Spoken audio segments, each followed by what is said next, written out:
What is the difference between Form I-134 and Form I-864 Affidavit of Support? If you're a DV lottery applicant, I recommend you stay tuned till the end, because in this video, I will talk about which type of Affidavit of Support DV lottery winners may need if it's requested. If you are new to this channel, please subscribe and give me a big thumbs up so that YouTube can share it with other people, and it also helps my channel to grow. So back to our video.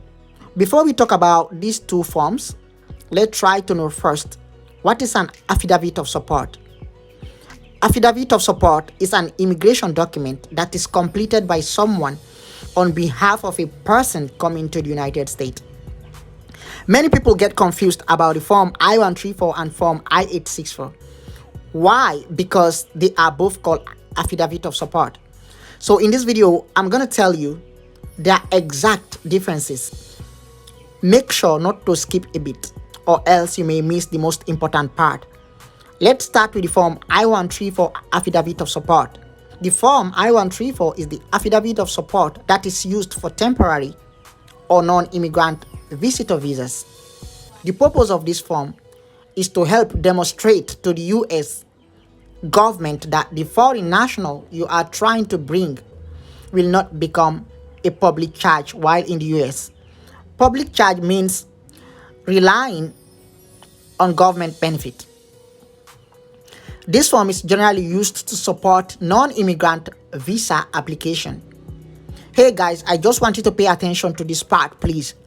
As I said earlier on, the Form I-134 Affidavit of Support is used for non-immigrant visa cases, but except in the case of DV lottery or green card lottery applicant who can submit a Form I-134 if they need to prove to the U.S. consulate on the day of their interview that they will not become a public charge.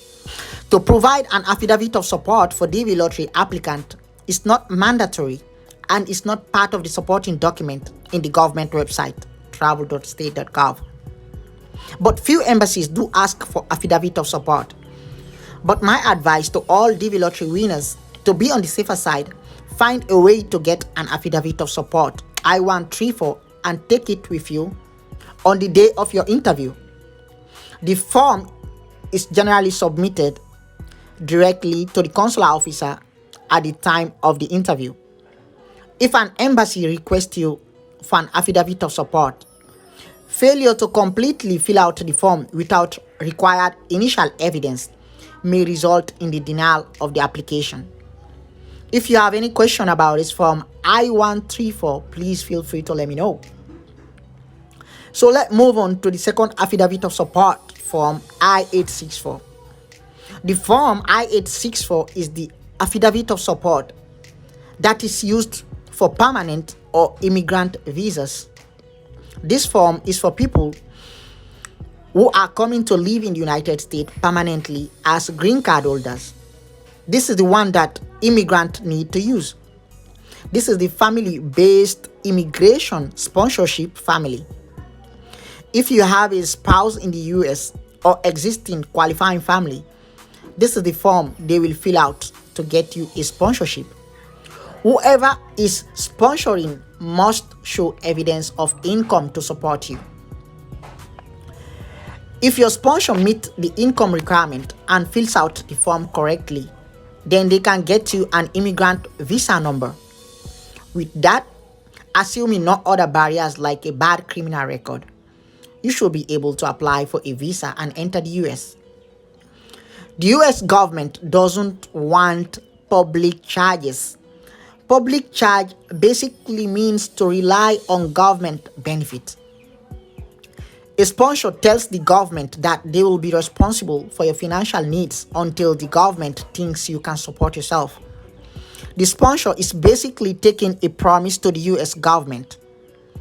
Lastly, violating a sponsor's trust is a serious matter because sponsors put themselves at a lot of risks.